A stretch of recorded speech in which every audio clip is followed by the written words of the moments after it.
Hello friends, welcome to AVT சமையல். இன்னைக்கு ரவா உப்மா எப்படி செய்யறதுன்னு பார்க்கலாம்.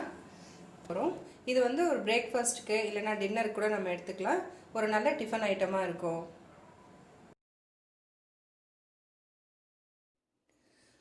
ரவை நம்ம எந்த கிளாஸில் எடுக்கிறோமோ அதே கிளாஸில் வந்து 2 கிளாஸ் தண்ணி எடுத்துக்கலாம். 1 கிளாஸ் ரவைக்கு 2 கிளாஸ் தண்ணி. நான் இன்றைக்கி 2.5 கிளாஸ் ரவை எடுத்திருக்கேன். அதனால் 5 கிளாஸ் தண்ணியை கொதிக்க வச்சுக்கலாம். இப்போது பாத்திரம் நல்லா சூடாயிடுச்சு.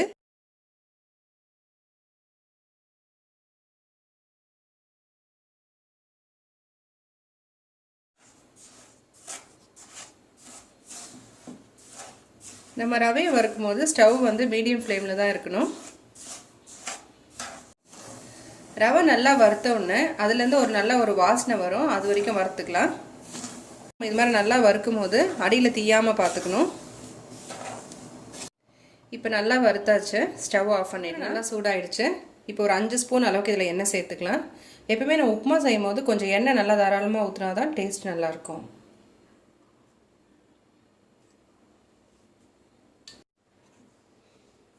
அரை ஸ்பூன் கடுகு,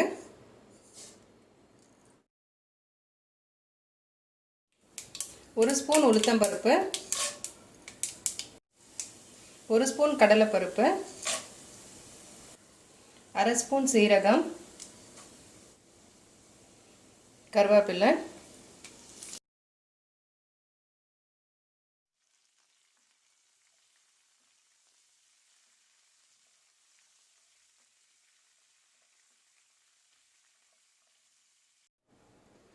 காரத்துக்காக 6 பச்சை மிளகாய்,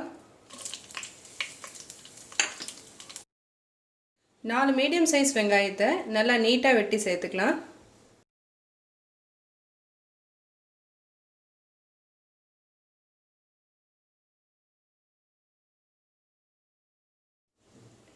ஒரு ஸ்பூன் உப்பு உங்கள் தேவைக்கு ஏற்ற அளவுக்கு நீங்கள் சேர்த்துக்கலாம்.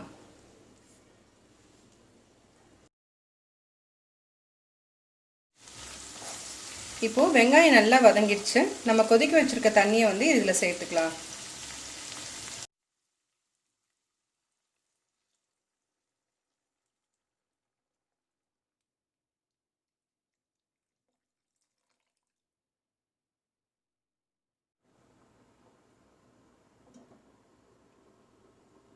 இப்போது ஒரு 5 நிமிஷம் போல் நல்லா கொதி வரட்டும். இப்போது வறுத்து வச்சுருக்க ரவையை வந்து இதில் சேர்த்து நல்லா கலந்து விட்டுக்கலாம். நம்ம ரவை சேர்க்கும் போது கொஞ்சம் கொஞ்சமாக தான் போட்டு சேர்க்கணும். இல்லைன்னா அடியில் வந்து ஒரு மாதிரி கட்டி கட்டியாக ஆன மாதிரி ஆகிடும்.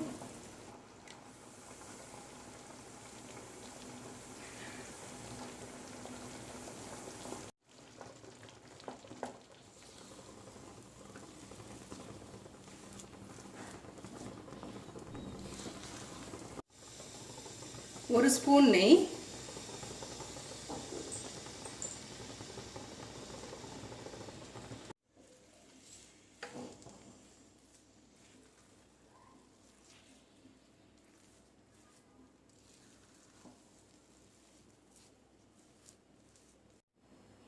ஸ்டவ் ஆஃப் பண்ணிடலாம். நம்மளுடைய ரவா உப்புமா ரெடி ஆயிடுச்சு.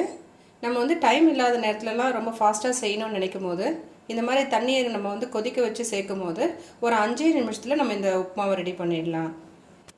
நீங்களும் இந்த மாதிரி சீக்கிரமாக செய்யணும்னு நினச்சிங்கன்னா ட்ரை பண்ணி பாருங்கள். தேங்க்ஸ் ஃபார் வாட்சிங்.